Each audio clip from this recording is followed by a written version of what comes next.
നമസ്കാരം. കേരള രാഷ്ട്രീയത്തിലെ വിപ്ലവ സൂര്യനായ വി.എസ്. അച്യുതാനന്ദൻ വിട പറഞ്ഞിട്ട് കൃത്യം ഒരു വർഷം തികയുകയാണ്. ആലപ്പുഴ വലിയ ചുടുകാട്ടിൽ വി.എസിന്റെ സ്മാരകം ഉദ്ഘാടനം ചെയ്യുന്ന വേളയിൽ വി.എസിനെ ഓർത്ത് കണ്ണീരൊഴുകിയും വാഴ്ത്തിപ്പാടിയും നിരവധി നേതാക്കൾ രംഗത്തെത്തിയിരിക്കുകയാണ്. ഇതിൽ ശ്രദ്ധ നേടിയത് അന്ന് വി.എസിനെതിരെ സകല അടവുകളും പയറ്റി അദ്ദേഹത്തെ രാഷ്ട്രീയമായി മൂലക്കിരുത്തി അതേ ടീമിൽപ്പെട്ട സജി ചെറിയാൻ എം.എൽ.എ. ആലപ്പുഴയിലെ അനുസ്മരണ യോഗത്തിൽ പ്രസംഗിച്ച വാക്കുകളാണ്. വി.എസ്. ഉണ്ടായിരുന്നെങ്കിൽ ഒറ്റുകാരെ വെറുതെ വിടില്ലായിരുന്നുവെന്നും ഒറ്റുകാരുടെ മുഖത്ത് നോക്കി ധിക്കാരത്തോടെ സംസാരിക്കുമായിരുന്ന വി.എസിനെ തങ്ങൾ ആഗ്രഹിച്ചു പോകുന്നുവെന്നുമാണ് സജി ചെറിയാൻ പ്രസംഗിച്ചത്.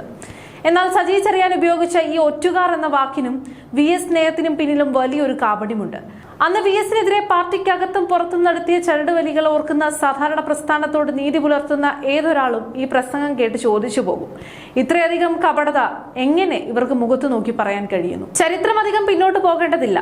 വി.എസ്. അച്യുതാനന്ദനെ തെരഞ്ഞെടുപ്പിൽ തോൽപ്പിക്കാൻ കൈകോർത്തവരും വി.എസിനെ കാട്ടി ജനങ്ങളുടെ വോട്ട് വാങ്ങി ഭരണം കിട്ടിയപ്പോൾ പിണറായി വിജയനെ മുഖ്യനാക്കി വി.എസിനെ വെട്ടിയൊതുക്കിയവരുമൊക്കെ ഇന്നത്തെ ഭരണകൂടത്തിന് പിന്നിൽ ഉറച്ചു നിന്നവരാണ്. ഒരു തെരഞ്ഞെടുപ്പ് കാലത്ത് വി.എസിനെ മത്സരിപ്പിക്കാതിരിക്കാൻ സകല അടവുകളും പയറ്റിയ അതേ ഔദ്യോഗിക നേതൃത്വത്തിന് മുൻനിരയിലാണ് സജി ചെറിയാനും വാസവനും ഒക്കെ കളിച്ചത്. പാർട്ടിക്കുള്ളിലെ പോര് രൂക്ഷമായ ഈ സാഹചര്യത്തിൽ വി.എസ്. ജീവിച്ചിരുന്നെങ്കിൽ ആദ്യം പാർട്ടി പുറത്താക്കുന്നവരുടെ പട്ടികയിൽ ഈ പറയുന്ന നേതാക്കൾ തന്നെ മുൻപന്തിയിൽ ഉണ്ടാകുമായിരുന്നു എന്നതാണ് പരമാർത്ഥം. സജി ചെറിയാൻ തന്റെ പ്രസംഗത്തിൽ പാർട്ടിയിലെ ചിലരെ ഒറ്റുകാരെന്ന് വിശേഷിപ്പിച്ചു. എന്നാൽ ഗോവിന്ദനും കുഞ്ഞികൃഷ്ണനും സുധാകരനും രമയും ഒക്കെ പാർട്ടി വിട്ടുപോയത് ഒറ്റുകാരായിട്ടല്ല, പാർട്ടിയെ വേറെ ചിലർ സ്വന്തമാക്കി ജനാധിപത്യത്തെ കഴുത്തു ഞെരിച്ചു കൊന്നപ്പോഴാണ് അവർ ആത്മാഭിമാനത്തോടെ പുറത്തു വന്നത്. ആ യഥാർത്ഥ ഒറ്റുകാരുടെ പട്ടിക എടുത്താൽ അതിൽ സജി ചെറിയാനും വാസവനും അവരുടെ കാണപ്പെട്ട തമ്പുരാക്കന്മാരും ഒക്കെയാണ് വരിക.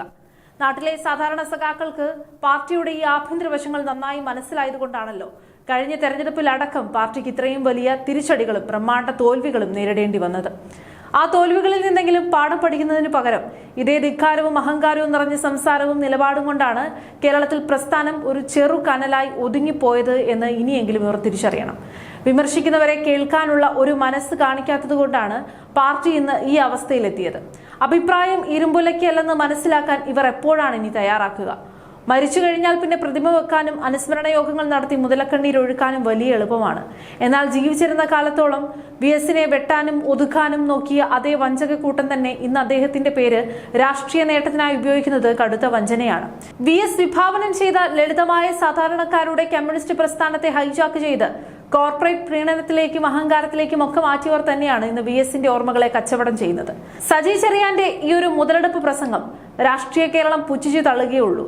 വി.എസിന്റെ പേര് പറഞ്ഞ് ജനങ്ങളെ പറ്റിക്കാമെന്ന മോഹം ഇനിയെങ്കിലും ഇവർ അവസാനിപ്പിക്കണം. സ്വന്തം പാർട്ടി അകത്തുനിന്ന് തകർത്ത യഥാർത്ഥ ഒറ്റുകാർ ആരാണെന്ന് ജനങ്ങൾ ഇതിനോടകം തന്നെ തിരിച്ചറിഞ്ഞു കഴിഞ്ഞു.